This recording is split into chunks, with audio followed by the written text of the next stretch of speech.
This is the reason why Bola Ahmed Tinubu is trending this morning. Of course, you know it's Twitter, and almost every day Tinubu is trending. But today, particularly, there's something going on in Nigeria. The ministers. You know, when Tinubu took over office, I was really, really happy with the way he just started appointing his special aides and other people who will work with him. But now he remains the minister. The minister will be confirmed. The ministerly will be confirmed by the Senate. And they gave that there's a set deadline for him to submit the list of those people he has nominated for minister positions in Nigeria.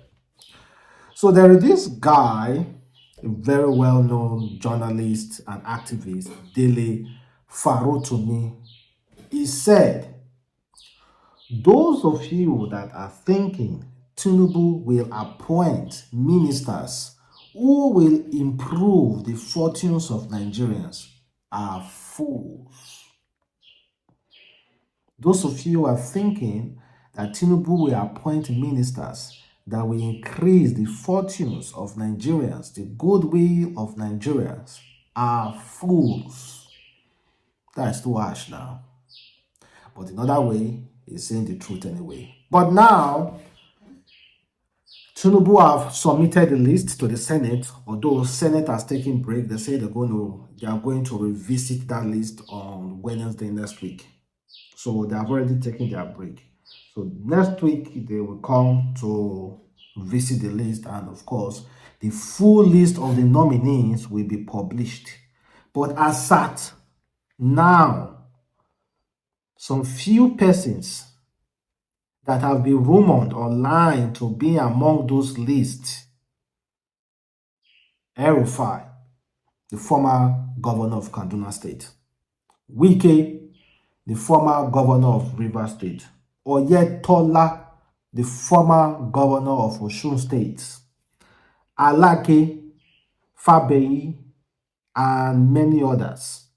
But I'm way more concerned with Wike. Wike is not part of APC. Wike is a full-blown PDP member. This is the first time. I do not know if there has ever been any time like this. For me, this is the very first time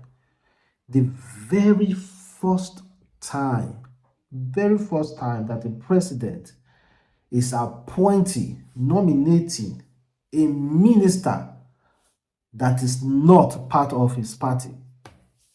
The very first time, and he nominated Wike.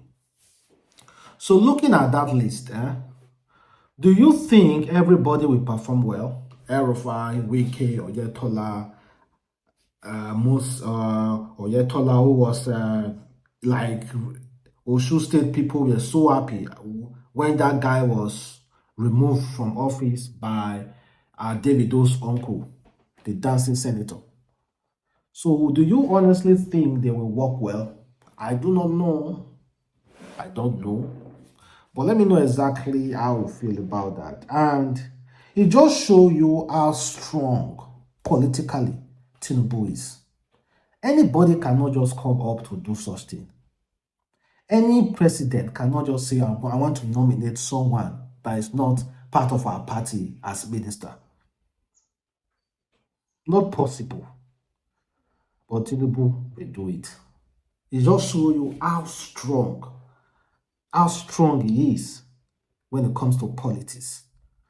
And apparently, Festus Keyamo and FKK didn't make the list. Apparently, I don't know if it's true or not, but according to Twitter lovers, so Festus Keyamo and FKK didn't make the list. Festus Keyamo and FKK, they were one of the spokesperson of Tinubu when it comes to the campaign. They really spoke and they fought dearly. Someone said Wike worked so hard for Asiwaju. Wike worked so hard for Asiwaju's ringing in February. I don't know why some people feel surprised to see his name on the ministerial list. Asiwaju Bola Ahmed Tinubu is not a betrayer. He is a promise keeper. Agreement is agreement. All of them are vacating office very soon. Asiwaju is a promise keeper. He's not a betrayer. I think that is one of the person everybody want to work with. Let me be honest with you. I want to work for a boss. I want to work for someone. If that person say, I will do this for you if you do this for me, and nothing will change it, or will lie, I'll work for that person wholeheartedly. Wholeheartedly. Even if that person is no good. But if that person can keep a promise, because it's truly hard nowadays for anybody to keep promises. Some will betray you, most especially politicians. They are known for their betrayal. They will tell you once, they are doing the other. But let's see what will happen though. I'm still very skeptical. I don't know what will happen, but we can make it that list. Oh boy. From PDP, I don't know what Atiku will feel. Then, according to our Vice President Shettima made a remark recently. He said, Nigeria will surpass the US as the third most populous nation on earth. We are ready for business. Vice President Kasim Shettima have urged foreign investors to take advantage of opportunities in Nigeria, stressing that the country is ready for business. He said Nigeria will surpass the USA as the third most populous nation on earth. We are ready for business. I know very well when it comes to population has a key effect to economy in a country. It has a really, really key effect. The more humans, the more people we possess, the more needs, the more demands, and also more poverty, more lack of employment, and so many other things again that comes with too much population that the government do not have the political will to even remove 200 million Nigerians out of poverty. Now we are talking about we are talking about moving up to like 400 million population. Sure. We are talking about moving up to 400 million population. And we are boasting about population.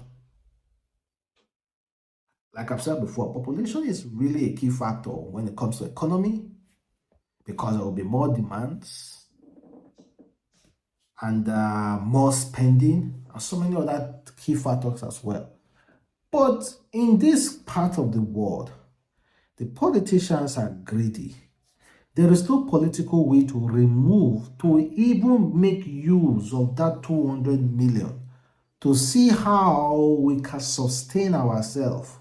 200 more. Let me say we are even I think we are even moving up to 300 million or 250 million, because whenever I want to say Nigerian population, we say more than 200 million.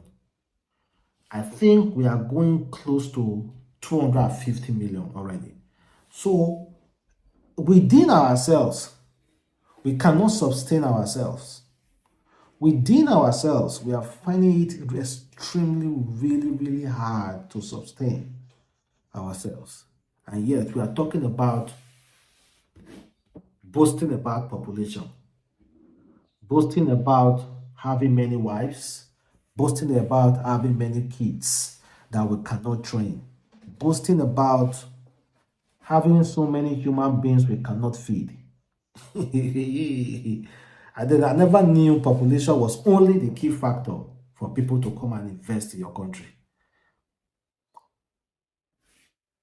Overpopulation and economy cannot sustain.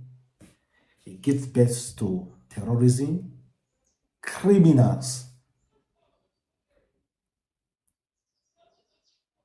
So I don't know why he's boasting about that though. And also, we saw Lai Mohammed was recently appointed. And again, Lai Mohammed was recently appointed as special advisor to UN World Tourism Organization Secretary General.